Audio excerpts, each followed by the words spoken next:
Well, it's spring, and the young man's fancy turns to, well, you know, a diamond might be involved. I have no idea at this point, so I'm hoping that my trip here is going to enlighten me a little bit, and I'll learn a little bit about the diamonds that they've got, and hopefully help direct me in the right way. Budget is the key part in the whole process, I guess. Can you put a price on love or diamonds? You know, absolutely. I guess you're going to have to, right? When it comes right down to it, there's a lot of very key elements when you're selecting the diamond. And you want to maybe break it down.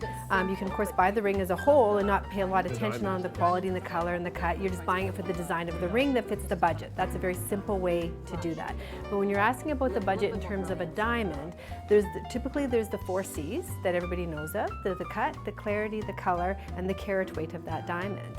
And again, the cost maybe that you're going to be spending, right? So you want to look and see in that range, that sliding scale, what works for you. When I speak about quality, do you know what I'm saying when I said VS1H? No? Okay, so I'm going to educate you about that. So at least you know what you're paying for. All right. Okay? So you're paying for the size of the diamond, you're paying for the cut, the color, and the clarity. The cut is a huge part of it. The cut is what's going to give you the most brilliance out of the stone, and ironically that's the part of the stone that's probably the least spoken about. So when you're coming into a store and getting educated, you can actually see the difference between a well-cut stone and maybe one that's slightly off-cut.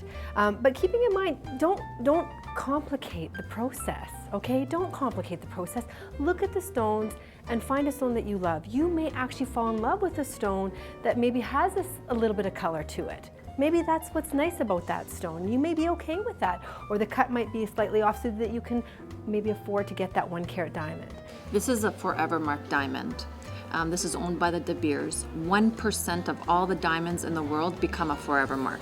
If you're gonna go at it alone, you're gonna have to do a little bit of detective work before you head out, okay? You're gonna wanna make sure you're finding out some key things.